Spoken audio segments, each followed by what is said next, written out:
तायुन अपने दिल में सोचता है कि जब से मैं यहाँ आया हूँ चीफ एल्डर ने मेरी बहुत अच्छी तरह से केयर की है। एक एल्डर होने के नाते इन्होंने अपनी तमाम जिम्मेदारियों को पूरा किया है। बेशक ये सब करने के पीछे इनका एक मकसद पोशीदा था, लेकिन इनकी कोई बैड इंटेंशंस तो नहीं थी ना मेरी तरफ। अगर इनके कोई बुरे इरादे होते मेरी तरफ तो शायद मैं इस बारे में नहीं बताता। वो सोचता है कि क्या मुझे चीफ एल्डर को अपना सीक्रेट बता देना चाहिए, लेकिन मेरा सीक्रेट इतना शॉकिंग है कि मैं इन्हें बताने से डर रहा हूँ। अभी तायुन अपने दिल में ये सब सोच ही रहा था कि शनकिन क्याओ तायुन के करीब से गुजरते हैं और कहते हैं कि तायुन तुम्हें मेरी किसी भी बात का जवाब देने के लिए परेशान होने की ज़रूरत नहीं है। हो सकता है कि ये गॉड की मर्जी हो। तायुन तुम अपना दिल मत तोड़ना, हिम्मत मत हारना।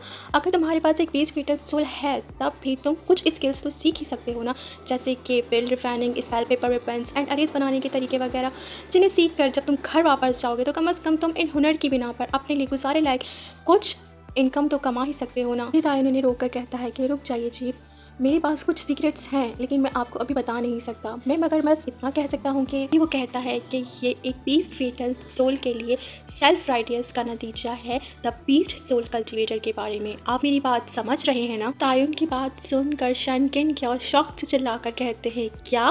फिर तायुन शनकिन क्याओ के सामने हाथ जोड़कर रिस्पेक्ट से कहता है कि मुझे उम्मीद है सर आप मेरा ये सीक्रेट ही रखेंगे। शनकिन क्याओ वहाँ से जाते हुए कहते हैं कि मुझे नहीं मालूम था तायुन तुम्हारे पास एक कितना बड़ा सीक्रेट है। तुम इस बारे में चिंता ना करो, आज की तारीख में मैं तुम्हें द इनर साइड का शागिर्द बना कर ही दम लूँगा, चाहे मुझे इसके लिए कुछ भी करना पड़े। फिर वो एक लड़की के पास आकर रुकते हैं। शनकिन क्याओ उस लेडी के सामने झुकते हैं और कहते हैं कि माय लेडी, मैं आपसे भीख मांगता हूँ कि तायुन को द पिल डिवीज़न ज्वाइन करने दीजिए प्लीज़। मैं अपनी लाइफ की गारंटी देता हूँ कि तायुन आपको कभी भी डाउन नहीं करेगा। माय लेडी, आप बस मुझ पर एक बार भरोसा करके देखिए, तायुन आपको कभी भी निराश नहीं करेगा। वहीं खड़े तमाम लोग बातें बनाने लगते हैं और कहते हैं क्या the chief Elder miss banking से तायुन को एक्सेप्ट करने के लिए भीख मांग रहे हैं, मगर ऐसा द चीफ एल्डर कर क्यों रहे हैं? वो तायुन की इस कदर हेल्प क्यों कर रहे हैं जबकि तायुन के पास तो एक वेस्ट फेटल सोल है ना? तायुन क्या अपने दम पर कुछ भी अचीव नहीं कर सकता, लेकिन द इनर साइड के चीफ इतने पागल तो नहीं है ना कि वो एक वेस्ट फेटल सोल जैसे तायुन को एक्सेप्ट कर लें। माय लेडी शनकिन क्याओ से कहती हैं, शनकिन क्याओ तुम मुझसे क्या चाहते हो? एक तो पहले ही मैं एक टॉप ग्रेड की किसी भी पर्सन को अपना शागिर्द नहीं बना पाई और ऊपर से तुम मुझसे चाहते हो कि एक तायुन जैसे वेस्ट फेटल सोल को मैं अपना शागिर्द बना लूँ। तायुन खामोशी से इन दोनों की बातें पीछे खड़ा सुनता रहता है मगर कुछ कहता नहीं।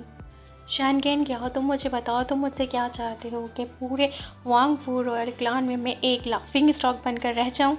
शनकिन क्याओ अपने घुटनों के बल माय लेडी के सामने बैठ जाते हैं और कहते हैं माय लेडी, मैं गॉड की कसम खाकर कहता हूँ कि अगर आप तायुन को द पिल डिवीज़न ज्वाइन करने देती हैं तो इस अकेले की एबिलिटी आपको हैरान कर देगी। मैं कसम खाता हूँ माय लेडी कि सिर्फ 3 साल में तायुन की एबिलिटी आपको इस कदर हैरान करेगी कि यहाँ के तमाम शागिर्दों से ज़्यादा काबिलियत आपको तायुन में नजर आएगी। अगर मैं इस बारे में झूठ बोलूँ तो मुझे गॉड से सज़ा मिले।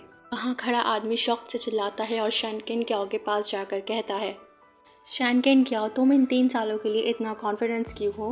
पीछे पलटकर तायुन को देखता है और इसका मजाक उड़ाकर कहता है कि अगर तुम तायुन को 30 ईयर्स भी दे दो तब भी इसने एक लूज़र ही रहना है। द पीच सोल कल्टिवेटर बीच में इंटरप्ट करते हुए कहते हैं, नहीं ये ज़रूरी नहीं है, पिल रिफाइनिंग को ज़रूरत एक टैलेंट की होती है। तायुन के पास एक वेस्ट फेटल सोल ज़रूर है लेकिन उसके पास ये टैलेंट भी मौजूद है कि वो एक पिल रिफाइनिंग बना सकता है। जैसे मास्टर भी आती हैं और कहती हैं, हाँ तायुन तो पिल रिफाइनिंग बनाने में एक जीनियस है, ये तो शियाओ से भी ज़्यादा बेहतर है। और वो मिस बैंकिंग के करीब आती हैं और कहती है, मिस बैंकिंग तुम्हें बस तायुन को एक्सेप्ट कर लेना चाहिए, मैं तुम पर हंसूंगी नहीं इस बारे में। बैंकिंग गुस्से से भड़क जाती है और कहती है, मिस मोरोंग अगर तुमने मुझे दोबारा उकसाया तो मैं तुमसे लड़ूंगी। गुस्से में आकर कहती हैं कि मैं आज के दिन ना तो तुमसे बहस करना चाहती हूँ और ना ही मैं तुमसे लड़ना चाहती हूँ, तो बेहतर यही होगा मिस मोरोंग कि तुम मुझसे दूर रहो। मोरोंग पलट जाती हैं और हाथ हिलाते हुए कहते हैं कि तुम्हें इतना भड़कने की ज़रूरत नहीं है, मैं भी तुमसे कोई लड़ना नहीं चाहती। आज वैसे भी मैं बहुत खुशी के मूड में हूँ क्योंकि मुझे एक टॉप ग्रेड ए का शागिर्द मिला है। गुस्से से अपने दिल में सोच कर कहती है कि मैं सूनर और लेटर अपनी इस बेइज्जती का तुमसे बदला लेकर रहूँगी। शनकिन क्याओ एक उम्मीद से पूछता है, माय लेडी क्या तायुन एंटर कर सकता है?